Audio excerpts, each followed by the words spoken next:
And first we're going to talk about crankshafts. This is an 8409 crankshaft.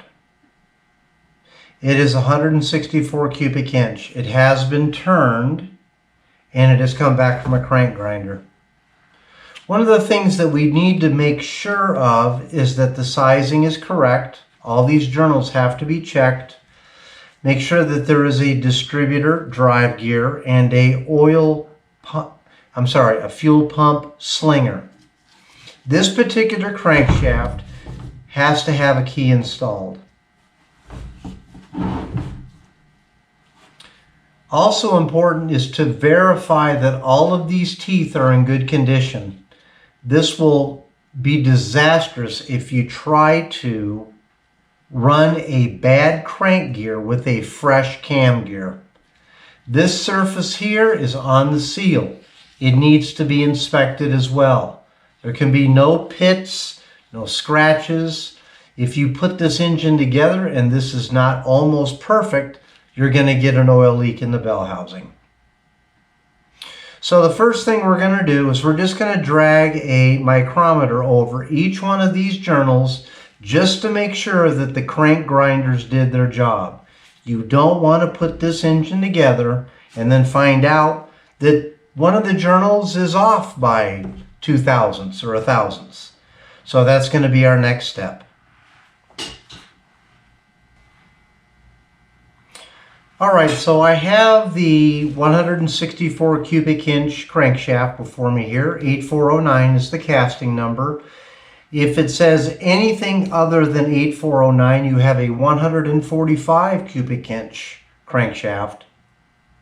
So make sure that if you're doing a 164, and that's what we're building here, we're going to build a 140 horsepower engine, that it's 8409. This has to be the correct casting.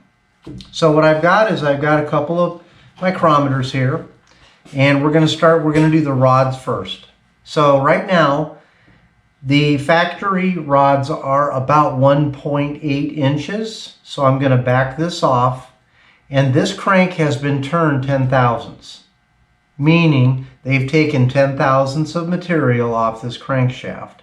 Both the mains and the rods have had 10 thousandths taken off. So I'm going to back off or come in 10 thousandths. There's 5 and there's 10. I'm going to lock it. Now I'm going to go through. I'm going to make sure that each one of these journals, and that is nice and snug. Nice and snug. Nice and snug. You can see how that's barely dragging over that. Nice and snug. And this last one here, nice and snug. Should hang up just a little bit, but not much. So the rods are all 10 thousandths under 1.8 inches. We'll go to the mains, and we're going to set the mains at 2.1. Now we're going to back off because the crank's been turned 10. We're going to back off 10 thousandths. Tighten it up, and then we're going to go through. Barely slips by. Nice and snug. Nice and snug. Yeah.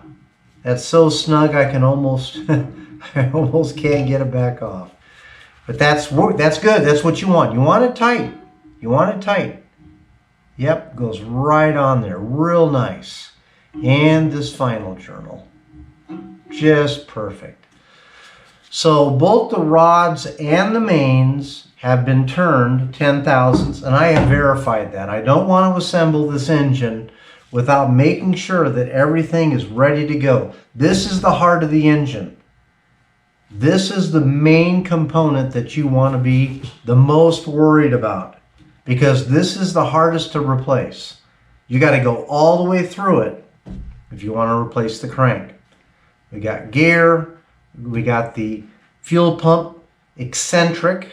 All the journals look good, crank's been good, the gear has been inspected, the seal surface has been inspected. I also go through and I inspect the 6 holes here the threads in these holes. If you've got damage here, you'll have to change the crank gear. So we're ready for the next step.